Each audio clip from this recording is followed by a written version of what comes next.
sakit Siap. dengan ketiga mungkin ya. Saat ini susah banget dengan siapa ya? Udah ada dengan Kalau kita sih sekarang kita dengan Hermina Pak kalau rumah sakit. Kita Hermina. Kalau di SBI belum ya? Belum Pak, belum pernah Pak. SBI belum ya? Belum. Kemarin saya sudah ketemu Bu Siska Pak, presentasi panjang lebar juga sih sebenarnya. Gimana? Saya sudah presentasi ke sana menanyakan, yang ditanyakan ini juga kemarin yang di email ini, itu sudah saya jelaskan waktu awal pertemuan kita sih. Sebenarnya. Iya Pak. Dengan siapa waktu itu Pak? Itu dengan Bu Siska.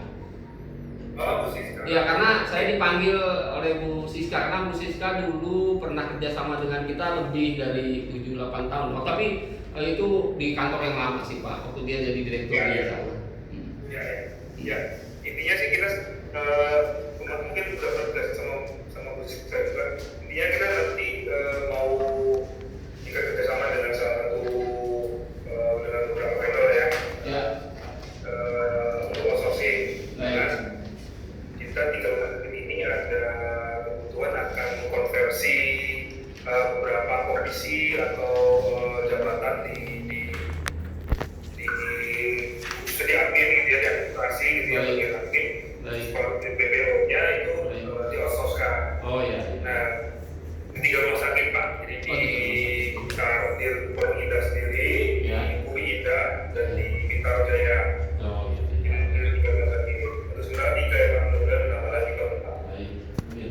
Nah, jadi intinya kita mau standardize. Jadi 3 rumah sakit itu standar semuanya. Dan kita bisa manage atau kontrol baik budget, baik proses aplikasi semua dengan lebih tercentralized. Jadi kan sekarang kan sudah jadi sudah kita mencoba untuk membuat jadi grup gitu ya, jadi korporat, jadi kita coba centralized. Nah, beberapa hal yang mungkin perlu ini adalah saat ini kita sudah punya existing karyawan yang kontrak langsung oleh RSPI. Nah, sebagian dari mereka nanti kita akan sosialisasikan bahwa mereka setelah nanti sebelum mereka kita akan sosialisasikan bahwa ketika mereka nanti selesai kontrak kita akan alihkan ke kontrak outsourcing. Ini pertama intinya kita mau outsourcingkan teman-teman yang saat ini sudah ada, sama untuk nanti hire baru outsourcingkan untuk beberapa posisi yang lainnya. Ini dua pendekatan. Nah, untuk yang proses itu di 3 rumah sakit akan berlaku seperti itu Pak. Untuk yang proses yang saat ini sudah akan terminate dan akan dialihkan ke proses itu tidak semata-mata dia alih status aja Pak. Jadi pokoknya tinggal dialihkan cuma statusnya aja, tidak usah bukan seperti itu. Jadi benar-benar completely mereka belum jadi karyawan outsourcing sehingga nanti prosesnya akan seolah dari hire oleh outsourcing. Iya, betul Pak, betul. Kita seleksi dulu siapa-siapa saja yang memang baik kesediaannya maupun yang kita nilai layak untuk direkomendasikan untuk dilanjutkan. Iya, baik Pak. Tapi tidak menutup kemungkinan ketika kita alihkan ke outsourcing, ke pihak outsourcing, dari pihak outsourcing tidak merekomendasikan. Iya. Nah, jadi kita bisa saling koordinasi di situnya karena alasannya apa? Yang jelas proses standarnya tetap menggunakan yang RSPI punya. Misalnya dari sisi alat tes yang digunakan, untuk tes kesehatan yang dibutuhkan, nah itu beberapa spesifikasi jabatannya disesuaikan, kualifikasi orangnya itu disesuaikan dengan standar di RSPI. Cuma nanti tetap proses registrasi paketnya tetap nanti diserahkan kepada pihak outsourcing. Seperti itu. Jika nanti beberapa paket bisa diproduksi kita yang kira-kira paket itu. Saya udah lihat beberapa item yang ada, misalnya list standar yang semuanya sama. Cuma kalau ada beberapa hal yang perlu mau disampaikan ke saya, bisa saja nanti. Jadi saya juga tahu apa sebenarnya dari komponen situ apa yang membedakan sama yang lain misalnya itu silakan. Tapi kalau saya lihat sekitar memang sebenarnya sama. Nah itu yang dari sisi proses existing karyawan ini dikonvert jadi outsourcing. Nah untuk yang berikutnya adalah yang memang penemuan baru. Yang hanya baru ya. Penemuan baru seperti biasa. Jadi nanti kita paling akan minta SLA seperti apa selain standar yang udah kita berikan.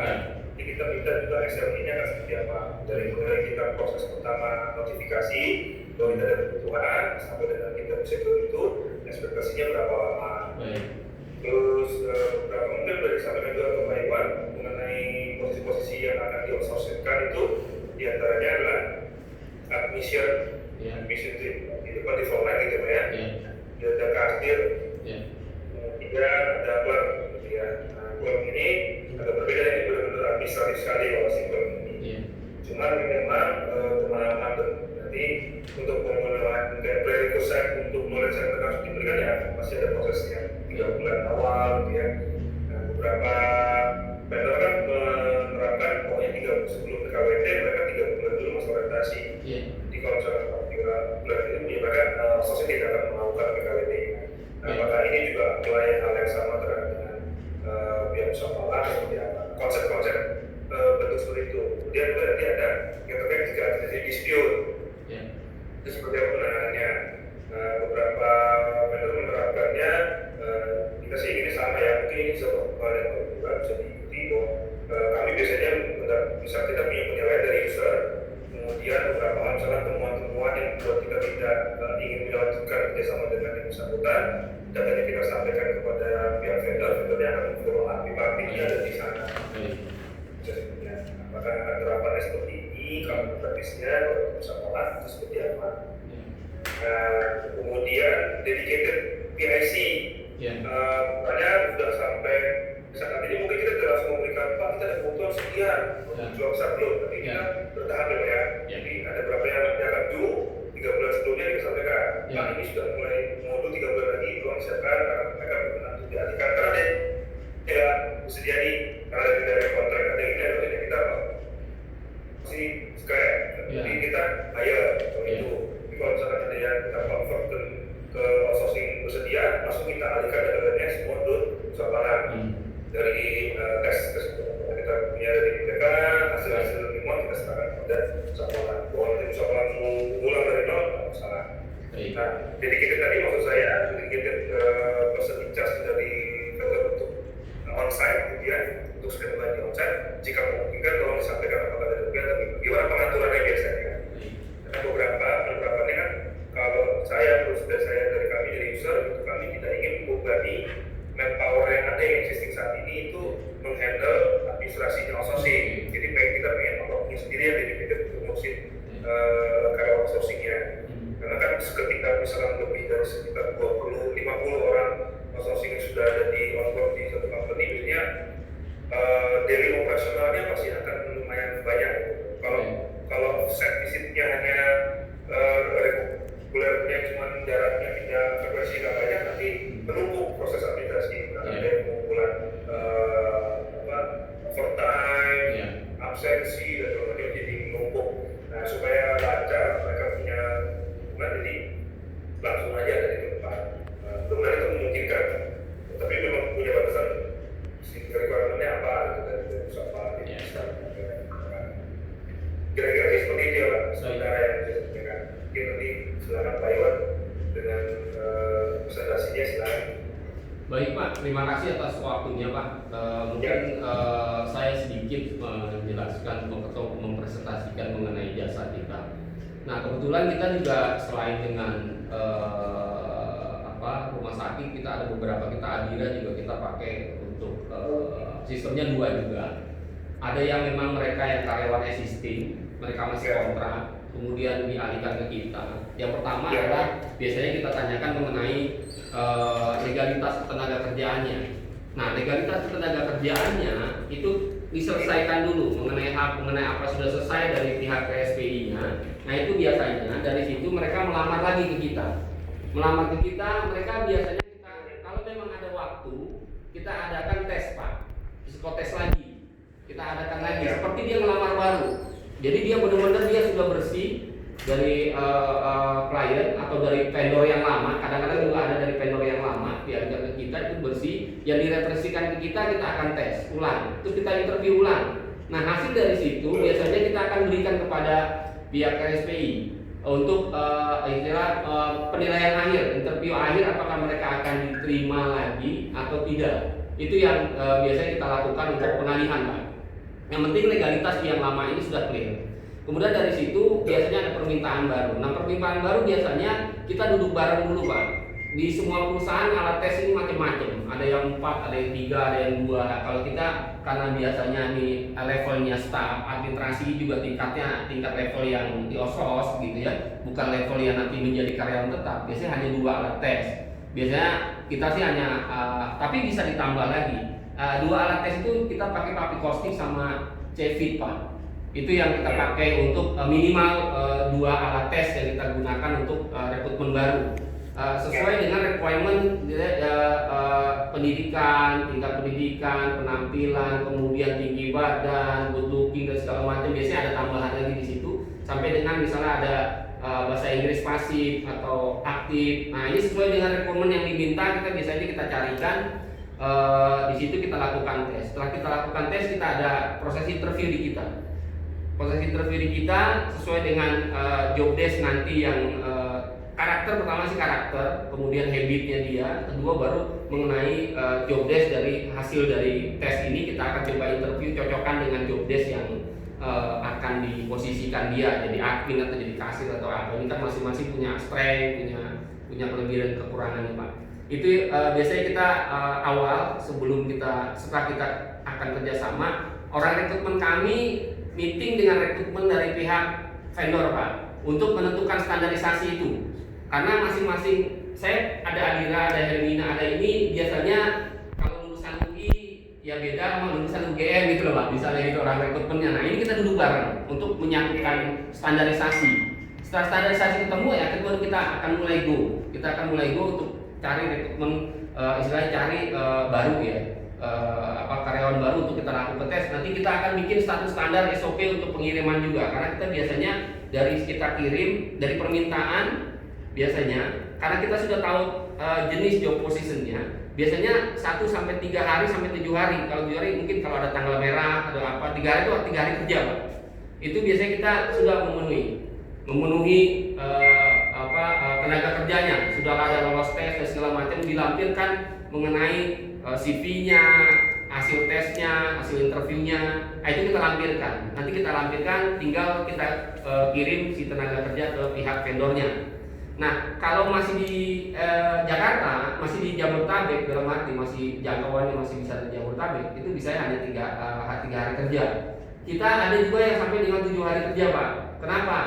Kita pegang Adira ini seluruh Indonesia, pegang Mega Sentra juga seluruh Indonesia, pegang Otis ada 4-5 provinsi kita sampai Makassar, sampai di Hermina seluruh Indonesia, Pak. Jadi kalau untuk yang seluruh Indonesia, prosesnya kita online, Pak. Kita tesnya online. Kita pakai online, kemudian hasil online-nya, hasil tes public costing dan segala macam online-nya itu kita tampilkan nanti ke sana. Kemudian interviewnya kita interview by video call atau ada PIC kita, karena PIC kita tidak semua di daerah kita punya PIC. Kita punya cabang hanya cabang kita ada di Jawa Barat, Jawa Tengah, Sumatera Selatan. Nah, di luar itu kita ada PIC itu juga bisa untuk melakukan interview. Tapi kantor cabang kita di situ. Kalau yang untuk luar kota, kita biasanya tidak juga berani 3 hari. Biasanya kita 7 harian karena agak sedikit ke pelosok kabupaten gitu, Pak. Itu berbeda. Itu kalau yang di luar kota ya. Terus mengenai nanti setelah mereka diterima, kemudian kita akan dapat nanti offering letter dari Bapak bahwa si A, si B ini lolos diterima. Nah, setelah diterima, si karyawan yang lolos biasanya kita panggil ke HO, kita panggil ke kantor kita, dan itu kita adakan yang namanya orientasi karyawan baru. Orientasi karyawan baru itu terdiri dari apa? Yang pertama adalah sosialisasi mengenai hak dan kewajiban mereka. Hak dan kewajiban itu kita sampaikan. Ya, misalnya untuk di beberapa ini kita berlakukan, kita tidak langsung PKWT, Pak, biasanya. Biasanya kita lakukan yang namanya on job training, OJT, Pak. Saya sebutnya kalau di kita namanya OJT. OJT itu 3 bulan. Dalam OJT 3 bulan itu bisa juga di tengah jalan dia akan diberhentikan ataupun bukan diberhentikan, atau dia tidak memenuhi, dia bisa nanti kita replace, Pak. Dan di situ nanti kita bikin satu surat pernyataan kesepakatan kita dengan si karyawan untuk penilaian 3 bulan itu. Nah, dengan kriteria yang nanti kita akan duduk bareng untuk kita bicara dengan RSPI. Apa misalnya pelanggaran-pelanggarannya, apa yang tidak boleh, apa yang boleh, itu kita tulis dan itu kita sampaikan dan kita sepakati antara kita dengan tenaga kerja. Jadi semua tertulis, Pak. Jangan sampai nanti tidak tertulis, tiba-tiba orang itu melakukan pelanggaran padahal di situ tidak ada sosialisasinya bahwa itu pelanggaran. Nah ini juga kita pernah beberapa pengalaman konflik di situ. Nah kita nggak ingin, jadi nanti kita akan duduk bareng dengan rekrutmennya atau dengan operasionalnya, yang memegang admin, yang memegang ini, apa yang boleh, apa yang tidak boleh, apa pelanggaran berat, pelanggaran kecil, pelanggaran apa kita akan tulis. Nah dari situ apabila melakukan pelanggaran, dia di situ juga akan kita tambahkan mereka akan mengundurkan diri. Saya selalu bilang harus mengundurkan diri. Jadi saya tidak pernah mau bilang pecat. Saya tidak mau bilang berhentikan, karena kata-kata berhenti, kata-kata pecat itu membuat Disnaker itu agak-agak garang, Pak. Nah ini saya tetap ada surat pernyataan itu di bawah tangan, kita di bawah tangan. Kenapa? Karena di OJT dan PKWT kita tidak mungkin masukin itu. Karena kalau kita laporkan ke Disnaker itu tidak boleh, gitu. Nah itu yang akan kita buat perjanjian berdua. Itu biasanya di beberapa tempat sih efektif, Pak. Kita lakukan itu untuk mengantisipasi terutama yang di OJT di 3 bulan pertama. Nah bagaimana kalau sudah PKWT? Nah PKWT berarti kan kalau 3 bulan pertama dia sudah paling tidak 80, 70, 90% lah harusnya sih dia sudah bagus ya. Nah setelah itu baru kita PKWT. Nah PKWT baru kita melakukan proses yang namanya SP1, SP2, SP3. Kalau dia kontraknya 1 tahun berarti 3 bulan itu dia OJT. 9 bulan baru yang kita akan PKWT kan, karena kontrak kita biasanya dengan vendor tuh biasanya 1 tahun gitu, Pak. Di situ. Nah ini proses mulai dari situ apa yang ditrainingkan. Orientasi itu setelah hak dan kewajiban biasanya kita akan trainingkan etos kerja, Pak. Kita punya tim training sendiri, kita punya ruang training sendiri, kita punya kelas sendiri. Nanti materi itu yang akan kita termasuk nanti service excellence, Pak.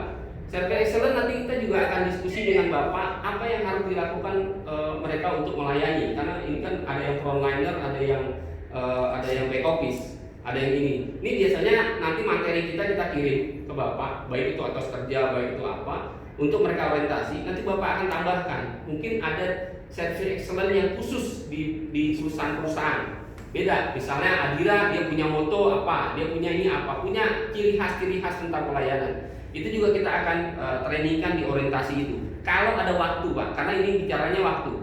Karena di beberapa tempat setelah kita ini oke dari sisi rekrutmennya, ternyata operasionalnya yang bilang, Pak nggak bisa, Pak, besok harus kerja. Nah ini yang kadang-kadang ya sudah, berarti kerja yang penting apa aturan mana pelanggaran mana enggak, ataupun materi training secara lisan atau tertulisnya sudah ada, kita akan sampaikan ke tenaga kerja, mereka akan baca di lokasi kerja. Itu yang kita minimize. Kalau memang waktu untuk kita lakukan training biasanya kejar-kejaran sama operasional kan, Pak. Kalau rekrutmen sih maunya sih ideal, tapi operasional udah kosong nih udah seminggu. Nah ini yang kadang-kadang kita nggak pernah ketemu. Akhirnya kita, tapi di luar itu kita akan lakukan training berkala. Biasanya kita panggil mereka bisa 1 bulan, bisa 3 bulan tergantung permintaan dari klien. Tergantung juga kita, tapi kita akan lakukan minimal 3 bulan di kitanya. Tapi kalau ada juga yang minta, Pak, ini panggil dong anak-anak, kayaknya motivasinya enggak, gimana? Nah ini training berjalan nanti kita akan lakukan untuk menjaga itu gitu, Pak. Gitu. Nah untuk mengenai remunerasi, Pak, setelah mereka bekerja mereka akan kita ikat PKWT. PKWT itu kemudian di situ nanti ada lampiran yang namanya remunerasi. Remunerasi sudah kita ajukan ke Rumah Sakit Pondok Indah waktu itu dengan Bu Siska, dan itu nanti kita akan ada cocok-cocokan. Cocok-cocokan itu dalam arti ada yang namanya peraturan normatif, istilahnya peraturan yang memang secara peraturan pemerintah, ada yang memang peraturan dari perusahaan. Masing-masing berbeda. Setiap klien kita ada 50 itu berbeda-beda, Pak. Ada yang ditambang, ada yang namanya tunjangan perumahan, ada ini, ada itu. Nah ini kita standarkan. Mana yang disetujui, mana yang enggak. Kita sudah kasih, oh ini yang jadi standar. Termasuk perhitungan lembur, jam lembur, itu yang agak kritikal. Jam berapa? Biasanya ada toleransi 1 jam. Misalnya di situ. Misalnya kapan mulai jam lemburnya. Nah ini kita akan biasanya kita minta tanya, karena kita harus masukkan ke dalam lampiran dalam PKWT untuk mereka transparansi ke mereka, sehingga mereka tahu mana yang akan mereka dapat, mana yang mereka tidak, untuk sisi remunerasinya. Itu yang mungkin kita bisa sampaikan, termasuk nanti seragam juga. Apakah seragamnya nanti dari Bapak atau dari saya dikasih ke saya, termasuk ID card, Pak. Karena kalau ID card ini agak sedikit krusial. Kenapa? Karena kalau ID card ke saya, orang nggak akan tanya ini bukan karyawan SPI, padahal dia kerja di SPI kan gitu. Nah berarti kita harus duduk bareng. ID card kita akan konsepkan mungkin sebelahnya Nusapala, sebelah RSPI. Ini juga setelah mereka mau bekerja itu sudah ada keputusan di situ. Itu sisi termasuk remunerasi dan sosialisasi ke teman-teman semua gitu. Nah, mengenai pelanggaran tadi juga kita harus list, nanti kita akan tanda tangan sama Pak.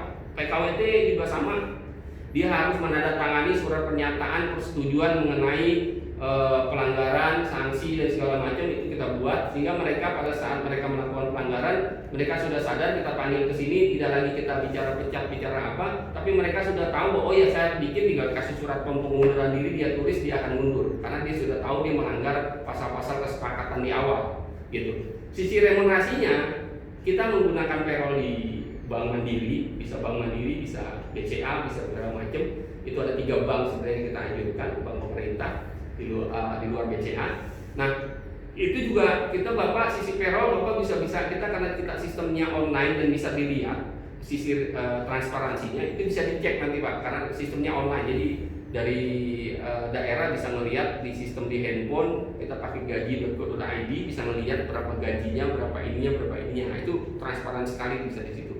Kalau ada 1000 perak pun dipotong ya Bapak tinggal potong leher saya aja lah gitu.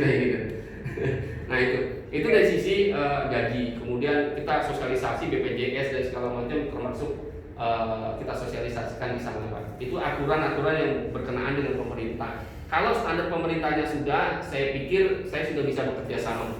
Tapi kalau standar pemerintah tidak diikuti, saya lebih baik mundur Pak, tidak tanda tangan PKS. Kenapa? Karena satu, standar kami adalah standar pemerintah. Karena izin kami juga izin pemerintah, jadi kami tidak mau melanggar hal-hal yang berbau UMP lah atau apa, kita nggak berani Pak. Kita mendingan mundur teratur Pak. Fee saya boleh lah segitu, tapi anak-anak aturan pemerintah kita akan ikuti. Itu dari sisi sampai dengan aturan. Nah, kita bicara mengenai PIC Pak. Setelah mereka bekerja, biasanya kita ada PIC. Nah, memang PIC kita punya kuota Pak sebenarnya. Kenapa? Kalau nggak mungkin juga kalau kan saya juga punya studi kelayakan lah. Kita namanya studi kelayakan. Kita lihat misalnya contoh saya pegang Adira seluruh Indonesia. Awalnya juga cuma 10, nggak langsung 1000 Pak. Sekarang udah hampir 1200. Gitu kan. Nah, awalnya memang cuma 2-3, tapi kan saya lihat, oh ini Adira nanti akan banyak. Istilahnya manpower plan lah. Manpower plan-nya kan ada Pak dalam 1 tahun, dalam ini kan paling tidak itu yang walaupun nanti tidak terjadi, paling tidak saya sudah punya kacamata bisnis bahwa ini harus dikelola dengan baik. Nah, biasanya kita cari satu PIC dia khusus untuk mengelola proyek itu, satu PIC. Tapi memang di atas supervisornya ada 1 Pak. Dia ini staff, tapi supervisornya 1. Nah, tapi kalau khusus kayak misalnya kayak Adira, saya punya 1200, saya punya tim sendiri, ada supervisornya, ada bagian operasionalnya, ada bagian administrasinya. Jadi saya punya tim, ada 4 orang untuk mengelola itu. Tapi kalau misalnya tidak, tetap kita kasih 1 Pak.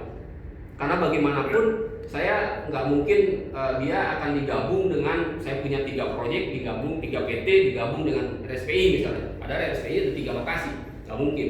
Saya tetap akan kasih 1 dulu, walaupun cuma jumlah permintaan misalnya 10-15. Nah, tapi saya sudah lihat bahwa di situ memang prospeknya istilahnya akan besar. Saya yakin itu. Nah, biasanya kita kasih 1. Memang standar kita 50 orang baru dapat 1 Pak. Itu 50 orang. 50 orang itu udah mati gini. Bapak di Pondok Indah 15 gitu. Di Bintaro 15 gitu kan. Nah, ini misalnya satu lagi 30 atau 20 jadi totalnya 50. Nah, itu nanti 1 orang. Dia nggak tiap hari akan ada standby di Pondok Indah. Tidak, tapi dia akan ke Bintaro gitu kan. Dia kulitire, dia akan bagi-bagi waktu aja untuk dia mengelola administrasi. Baik itu penghitungan lembur, sanksi, kemudian koordinasi, meeting dengan RSPI. Nanti kalau meeting ditemenin dengan supervisor Pak. Kita ada supervisor operasional sendiri. Itu berbeda. Saya punya orang rekrutmen sendiri berbeda, orang HRD sendiri beda, orang personalnya, ada orang training juga sendiri berbeda. Kita punya tim-tim sendiri berbeda. Karena kita nggak mungkin 1 orang ya yang training dia enggak. Kita enggak. Kita punya tim sendiri. Nanti kita bisa kenalkan ke tim Bapak itu, tim yang itu. Nah, untuk PIC itu sampai dengan nanti pengurusan administrasi, sanksi, kemudian mungkin APD, kemudian meeting bulanan, laporan bulanan, mungkin semua. Dia namanya kita adalah namanya bukan PIC tapi relation officer Pak, RO. Kalau kita sebutannya RO. Kenapa relation officer ya? Dia yang bagian mengelola relation ke klien. Baik itu dari sisi teknis itu administratif atau non teknis. Non teknis dalam arti ya mungkin pelayanan atau yang lain. Nah itu mungkin sedikit yang bisa saya presentasikan Pak di hari ini gitu, untuk bagaimana kita mengelola gitu ya. Dan kita biasanya kontrak 1 tahun, sudah 1 tahun gitu kan. Nanti dalam berjalan kalau memang nanti ada beberapa yang memang terlalu parah, kita tidak menyesuaikan, biasanya kita juga akan diputus Pak oleh klien. Ini juga nggak otomatis 1 tahun, atau saya malah didiemin aja, nggak dikasih proyek-proyek. Beberapa lokasi gitu Pak, kontraknya tetap berjalan tapi saya nggak dikasih manpower, penambahan bukan di saya tapi ke di vendor yang satu. Misal kalau saya kan pegang otis juga Pak, kita otis itu ada dua vendor gitu. Nah, otis ini kita dengan Amerika, langsung otis Amerika, karena perwakilan di sini adalah direkturnya langsung direktur regional dari India dan segala macam. Nah kita biasa standarisasi memang lebih seneng sama standar-standar profesional, supaya saya juga kalau salah langsung bisa disentil gitu Pak, bisa dengerin gitu. Nah itu satu. Terus kedua, standar yang terakhir adalah mengenai bagaimana dengan kemampuan finansial. Kadang-kadang kita memang ini tidak ditanyakan oleh klien, tapi saran saya waktu beberapa ke klien saya, kebetulan klien saya TBK Pak, banyak TBK, banyak asing. Saya bilang, Pak, Bapak ke kantor kami, saya bilang gitu, supaya Bapak juga apa yang saya presentasikan tadi, ada tes, orang rekrutmen, orang training, orang personalia, orang keuangan, ada RO. Nah jangan-jangan satu ruangan nih ngumpul kan gitu. Nah Bapak saya bilang pastikan bahwa Bapak berpartner. Saya nggak mau bilang ini vendor, saya mau partner. Karena kalau rumah sakit Bintaro, rumah sakit Permata Pondok Indah itu besar, ya ini juga masih besar. Jadi saya ingin menjadi partner, bukan vendor. Kalau partner berarti Bapak harus kenal partnernya.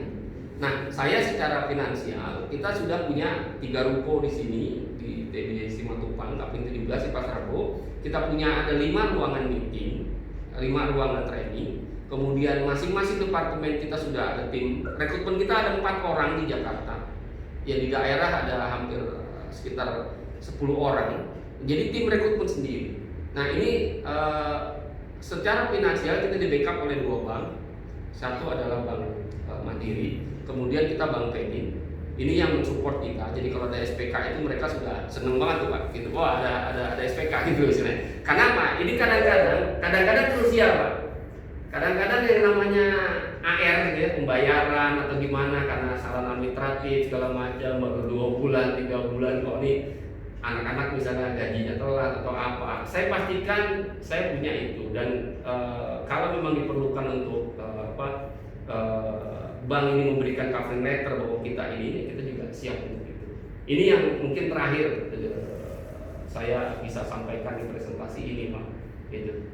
Mungkin itu Pak, mungkin ada yang ingin ditanyakan atau kita ini mungkin dari situ. Terima kasih Pak atas waktunya. Ya, terima kasih Pak Iwan. Oke, cukup jelas. Saya cuma harap lagi sedikit mengenai terkait yang tadi SLD ya Pak. Iya. SLD. Soalnya kalau melihat kliennya Pak Iwan itu kan gede-gede. Ya, gede-gede. Nah, mungkin kita kan bertahap prosesnya. Kan sambil mereview biasanya nanti terkait dengan yang terima masyarakat. Karena kita kerjasama dengan beberapa outsourcing company, semuanya kita backup itu biasanya kalau untuk jaga satu shortage gitu ya, satu bisa masukin gitu, seperti itu kira-kira. Yeah. Cuman kalau misalkan kita bisa disuplai dengan baik dan resultnya juga bagus, biasanya sih kompetisinya kita akan selalu masuk ke situ terus gitu, biasanya kan gitu. Yeah. Nah, tapi dari salah satu yang kita perlukan SLG ini, karena itu kalau akhirnya gue tahu mengalami setiap orang di depan itu kan memang krusial. Yeah. Krusial, tapi outsourcing, outsourcing itu kan masih di seolah-olah kan kayak di kelas buakan gitu ya. Iya betul. Padahal mereka di depan itu jadi pintu gerbangnya si company sendiri gitu ya. Wah, maka di depan makanya ketemu face to face dengan klien gitu. Nah, cuman ya kita itu biasanya beberapa case itu ketika mereka masuk ke dalam suatu posisi tersebut, ownership-nya itu kan kurang. Yeah. Itu nggak bisa dinafikan sih memang itu pasti akan ada motivasi dan lain itu pasti ada. Yeah. Cuma makanya kayaknya kan turnover-nya cukup tinggi sebenarnya. Yeah. Kualitasnya juga kadang-kadang posisi Malakama kita tahan dia, kita salah karena mereka tidak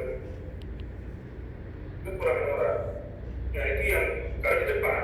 Yeah. Nah jauh mana kalau saya dari mulai kita notifikasi sampai kita ketemu, nah itu berapa kajian yang bisa langsung menunjukkan 1:2 kan, 1:3 kan gitu, dan dalam waktu berapa hari. Kemudian nanti ada proses setelah itu kan interview internal di kepala, interview diajukan ke kita, itu kan ada tahapan itu tuh Pak. Lama sampai akhirnya saat mereka sudah oke, di follow up, sampai kecuali itu nanti total itu kira-kira bisa berapa lama. Tapi yang paling penting mungkin dari mulai kita notifikasi pertama sampai ketemu dapat kajian diserahkan ke kita itu paling lama itu berapa lama? Kalau biasa sih Pak, kalau awal ya, tahap awal biasanya kita jujur kalau awal kita kerjasama biasanya agak lumayan panjang ya, agak waktunya, gitu kan, karena memang menyamakan visi budaya, terus kemudian selera lah, kalau saya bilang selera, karena kadang-kadang SDM itu semuanya bagus yang kita kirim karena sudah lolos tes semua, tapi selera yang berbeda karena beberapa masalah selera. Biasanya sih kalau di kita itu tadi saya bilang, kalau untuk di kita pengiriman, biasanya kita pengiriman juga bukan minta satu kita kirim satu, enggak Pak. Dari setelah kita foto, kita lolos di kita, dia minta satu kita kirim misalnya 3. Nah kita kirim 3. Dalam 3 ini sebenarnya sih bisa lebih Pak. Cuma ya minimal 1:3 lah, gitu ya, minimal ya. Itu 1:3 supaya nanti kalau misalnya akun 2 yang bagus, 1 enggak gitu, 1 ini masuk, ada lagi turnover ini kan biasanya malah justru bukan di 1 bulan lebihnya Pak turnovernya. Kadang-kadang malah krusialnya mereka karena mereka nggak membayangkan kerja di rumah sakit begitu dikomplainnya, karena di situ memang tempat orang tidak suka, bukannya tempat orang suka gitu. Jadi di minggu pertama tuh udah biasanya dapat gojlokan ya, seperti kita di Hermina dimaki-maki ini gitu ya, karena memang kondisinya bukan lagi senang gitu. Kalau ke mall senang, kalau rumah sakit itu lagi susah. Jadi justru kita punya backup di situ untuk turnover, makanya 1:3 paling tidak. Kalaupun 3 ini Bapak nanti belum ada kualifikasi, kita akan kirimkan lagi. Misalnya jaga waktunya 3 hari, karena tergantung Bapak interview hari ini, Bapak kasih report ke saya hari berikutnya. Kenapa hari berikutnya baru minta lagi? Nah itu main lagi, kita kirim lagi. Nah ini proses pengiriman untuk kita juga stok supaya nanti juga turnovernya juga tidak terlalu tinggi ya di minggu pertama atau 2 minggu pertama mereka bekerja, atau 1 bulan pertama. Biasanya 1 bulan pertama ini agak lumayan krusial. Nih, karena tidak semua, saya jujur saja tidak semua orang pengalaman yang akan kita taruh di situ Pak. Saya yakin sekali di rekrutmen juga tidak bisa langsung bisa mendapatkan 100% orang yang sudah biasa kerja jadi admin di rumah sakit gitu ya. Karena ada plus minusnya kan. Biasanya kalau orang sudah pernah kerja terus kemudian baru 3 bulan, 6 bulan jadi administrasi atau frontliner di rumah sakit, mereka tidak diperpanjang 1 tahun, berarti kan sebenarnya itu nggak bagus. Kadang-kadang malah lebih senangnya orang yang fresh, tekanannya bisa lebih kuat, lebih apa. Itu yang kita nanti kita akan coba untuk duduk bareng, kita akan coba usahakan, ini akan kita jalankan Pak di situ mengenai ini. Nah mengenai rasa memilikinya, kita ada beberapa problem juga di beberapa perusahaan yang besar nih. Justru mereka, yang pertama sih sebenarnya kalau saat ini SDM manusia, SDM kita di Indonesia sudah sama outsourcing sih sudah legowo lah kalau saya bilang. Sudah boleh dibilang mereka tuh sudah menerima lah secara status ya, quote and quote, status untuk di kontrak, di outsourcing, baik itu langsung oleh perusahaan atau pihak ketiga. Saat ini sudah tidak terlalu menjadi problem. Kecuali 5-6 tahun lalu saya masih banyak problem, 10 tahun lalu masih problem tuh.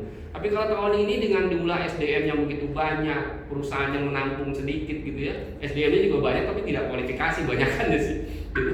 Nah ini biasanya mereka sudah menerima dulu dari sisi kontraknya dulu. Nah bagaimana dengan kebanggaan mereka, ownershipnya lah ya, bahwa dia tuh menjadi bagian dari rumah sakit. Biasanya di situ ada, kemarin saya setuju sekali dengan sistemnya RSPI yang mereka memberlakukan kemarin kalau nggak salah ada insentif, boleh dibilang kayak service charge Pak ya, itu satu, itu juga bagus programnya. Terus kedua adalah mereka punya kemungkinan untuk menjadi karyawan RSPI. Ini juga kita sarankan. Jadi kalau RSPI nanti cari, misalnya mau pengangkatan di bagian di mana, saya seperti di Otis, saya sarankan untuk menjadi project engineering, untuk menjadi site manager. Saya bilang, Bapak cari dari kita. Nanti di situ ditrainingkan tentang leadership, baru itu diangkat. Nah itu saya sarankan supaya apa? Momen-momen itu akan menjadikan mereka bahwa mereka bekerja itu seperti karyawan rumah sakit Pak, seperti karyawan dia kerja di situ. Gitu. Nah ini motivasinya ada. Ini yang kita nanti kita akan coba. Saya sih sarankan beberapa perusahaan seperti itu. Akhirnya mereka memang berlakukan itu. Jadi kalau mereka mencari karyawan di bidang yang arbitrasi misalnya gitu, di dalam untuk bagian yang lain, ya mereka ngambil yang sudah kelihatan 2 tahun secara habit bagus, secara pekerjaan bagus, mereka diambil. Ini membuat mereka lebih nyaman bekerja di situ dan ngerasa bahwa gue tuh punya karir di sini walaupun maaf aja, quote and quote mereka PKWT, mereka outsourcing. Itu yang biasanya kita sedikit brainstorming ke teman-teman. Ya itu tuh fungsinya fungsi training Pak nanti Pak. Ya, fungsi training untuk kita menjelaskan. Yang tadi itu jadi dari mulai proses ini sampai ke dapat kandidat itu berapa lama nanti? Berapa hari? Kalau saya bilang kalau dari kita kirim, Bapak interview kan tergantung dari Bapak nih. Kalau saya pertama kali kita kasih notifikasi ke Nusa Pala, kan biasa. Oke, kita butuh ini kita kirim nih informasi sampai akhirnya kita dihadirkan kandidat itu berapa lama? Itu paling lama 7 hari Pak. Paling lama 7 hari. 7 hari. Ya. Paling lama? 7 hari. 7 hari. Ya. Tapi paling cepat itu saya bilang paling cepat 3 hari. Saya tetap punya target cepatnya Pak, karena tim rekrutmen kita sih biasanya sih hari ini dapat, sebelum ini kan sudah cari nih, kayak sekarang nih saya sudah pasang udah di mana-mana nih Pak, kita punya database, saya bisa share Bapak sih sebenarnya kalau untuk admin, karena posisi kan sudah lama kan kita nih agak lama, jadi saya udah punya stok gitu sebenarnya. Nah itu yang saya bilang sih sebenarnya kalau Bapak mau, misalnya Bapak minta besok kasih notifikasi, mungkin hari berikutnya saya bisa kirim Pak. Gitu. Gitu. Karena saya sudah jelas kualifikasi dan job positionnya kan. Gitu. Ya. Nah untuk ini for info aja, kalau untuk teman-teman yang nanti yang existing nanti di convert ke itu ke outsourcing, itu kita memperlakukan sebenarnya secara beberapa tunjangan atau entitlement itu mereka semua sama. Ya. Mereka sama gitu. Ada beberapa hal yang membedakan. Nah, untuk terkait dengan masalah saya visa tadi itu memang kita ada insentif. Itu dari require-nya dihitungnya dengan mempertimbangkan masa kerja. Nah kalau untuk yang nanti di corporate outsourcing itu masa kerja tetap di internal merekodnya dia sejak pertama kali join.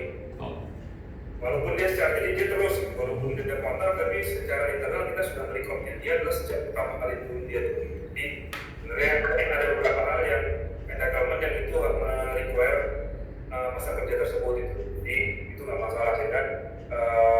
Jadi itu yang sebagai motivasinya. Kalau itu diputus lagi di offin lagi dikeluarin lagi, nanti kan mungkin itu jadi motivasi kan, karena seolah masa kerjanya berkurang, nggak pernah nambah gitu. Itu terus pertanyaan saya kalau terkait dengan paket remunerasi atau fee yang akan diambil, dan Nusa Pala memperlakukannya apakah dari semua komponen take home pay tadi, komponen remunerasi tadi itu ambilnya dari total take home pay atau ada beberapa komponen yang akan di-charge sebagai manajemen fee? Kalau saya gini, kalau kita bicara manajemen fee berarti kan ada komponen-komponen yang pekerjaan itu kita urus, ya kan? Itu pertama. Berarti kalau yang kerjaan kita urus yang pertama adalah take home pay-nya mereka. Pasti kita akan urus payroll-nya, urus apa segala macam termasuk. Yang kedua adalah dari BPJS-nya mereka. Ya ini juga kita coba mana-mana pekerjaan yang diserahkan ke kita itu yang kita akan kenakan manajemen fee, kita duduk bareng aja. Tapi ada pekerjaan misalnya cuma misalnya APD, misalnya Pak, ini ada bicara APD, ada peralatan atau perlengkapan yang melekat kepada si SDM. Nah itu saya juga cuma reimburse doang, jadi tidak lebih. Itu juga kita sepakat untuk itu. Nah di luar itu sih saya pikir nggak ada lagi ya, karena memang yang satu. Terus kedua juga sistem apakah saya harus membridging itu. Nah ini juga gitu. Kalau dia tidak bridging, contoh di beberapa klien kita ada beberapa insentif yang mereka bayarkan tiap bulan. Jumlahnya lumayan, sama seperti gaji juga. Itu kita nggak kenakan fee Pak untuk insentifnya.